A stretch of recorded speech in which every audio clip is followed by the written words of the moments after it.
नमस्कार दोस्तों, आज के हमारे इस वीडियो में हम आपके लिए लापसी तापसी की कहानी लेकर आए हैं। एक समय की बात है, किसी गांव में दो मित्र रहते थे। एक का नाम था लापसी और दूसरे का नाम था तापसी। तापसी सदा भगवान की सेवा पूजा में लीन रहता था और लापसी रोज 1.25 सेर दही की लस्सी बनाता, भगवान को भोग लगाता और चद्दर तान के सो जाता था।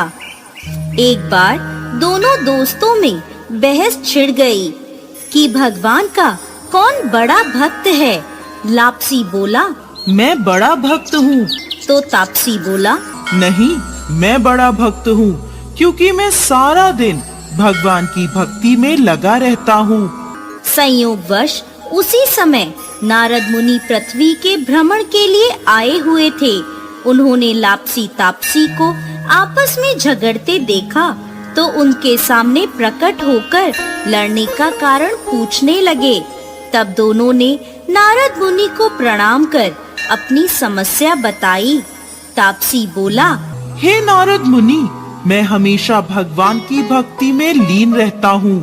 दीन दुनिया का ख्याल मुझे नहीं रहता, इसलिए मैं भगवान का बड़ा भक्त हूँ। लेकिन ये लापसी ये मान ही नहीं रहा और खुद को भगवान का बड़ा भक्त बता रहा है। लापसी बोला, मुनिवर, मुझे पूजा पाठ भक्ति आदि नहीं आते, पर मेरा मन कहता है कि मैं भगवान का सच्चा भक्त हूँ, पर ये मेरी बात मान ही नहीं रहा। समस्या सुन नारद मुनि बोले, इसमें लड़ने की कोई बात नहीं है। इसका फैसला मैं कल कर दूंगा कि तुम दोनों में से सर्वश्रेष्ठ कौन है। दोनों संतुष्ट होकर सब कुछ नारद मुनि पर छोड़कर अपने अपने घर की ओर चल दिए। अगले दिन तापसी रोज की तरह सुबह स्नान कर पेड़ के नीचे आसन बिछाकर साधना करने बैठ गया। नारद मुनि वहां आए और उसे साधना करते देख उसके आगे 1.25 करोड़ की अंगूठी फेंक दी। तापसी साधना करता हुआ जोर जोर से मंत्र जाप कर रहा था।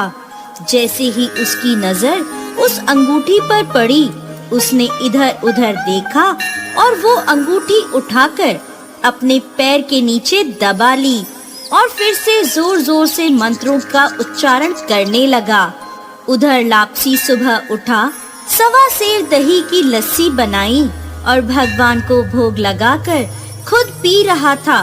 तभी नारद मुनि ने उसके सामने भी 1.25 करोड़ की अंगूठी डाल दी। लापसी की नजर भी अंगूठी पर पड़ी। उसने अंगूठी उठाते हुए सोचा, ये तो बहुत महंगी अंगूठी लग रही है। जिस बेचारे की गिरी होगी वो कितना दुखी हुआ होगा। मुझे पता करना चाहिए कि अंगूठी किसकी है। वो चारों तरफ अंगूठी लेकर ढूंढने लगा, लेकिन उसे कोई नहीं दिखा। फिर वो गांव के सरपंच को वो अंगूठी दे आया और बोला, सरपंच जी, आप ढूंढ लेना कि ये अंगूठी किसकी है। उसे ये अंगूठी वापस कर देना। इसके बाद वो नदी के किनारे पहुंचा जहां तापसी साधना कर रहा था। तभी नारद मुनि उन दोनों के सामने प्रकट हुए और बोले, तुम दोनों में से लापसी बड़ा भक्त है। तापसी ने इसका कारण पूछा तो नारद मुनि बोले, तेरे घुटने के नीचे जो अंगूठी पड़ी है, तूने उसे चुराया है, जिसने तेरी साधना भंग करी है। और लापसी ने वो अंगूठी सरपंच को दे दी। अब तापसी को अपने किए पर शर्म आई। नारद मुनि बोले, भक्ति का मतलब दिन रात भगवान के सामने बैठना नहीं है। सच्ची भक्ति का मतलब मन का भाव सच्चा और साफ होना चाहिए। अब तापसी को समझ आ गया कि उसने कितनी बड़ी गलती करी है। वह हाथ जोड़कर नारद मुनि के आगे खड़ा हो गया और बोला, मेरी गलती माफ करें और कृपया कोई रास्ता बताएं जिससे मुझे मेरी तपस्या का फल मिल सके। नारद मुनि बोले, अब तुम सच्चे मन से कार्तिक नहाओ, कार्तिक का व्रत करो, पूजा पाठ करो, तभी तुम्हें सच्ची भक्ति प्राप्त हो सकती है।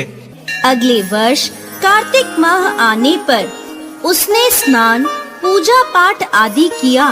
कार्तिक पूर्णिमा पर नारद मुनि उसके समक्ष प्रकट हुए और बोले, अब तू भगवान का सच्चा भक्त है। जैसे हीरे को तराशने पर उसकी चमक आती है, वैसे ही अब तेरी भक्ति में भी चमक आ गई है। मैं तुझे वरदान देता हूँ कि जो कोई कार्तिक नहाएगा वो तेरी कहानी जरूर सुनेगा। कार्तिक माह की कहानी सुनने के बाद यदि कोई तेरी कहानी नहीं सुनेगा तो उसे कार्तिक स्नान का फल नहीं मिलेगा। हे कार्तिक देव, जैसे तापसी का मार्गदर्शन किया, उसे सच्ची भक्ति दी, वैसे ही इस कहानी को कहते, सुनते और हुंकारा भरते सबको देना।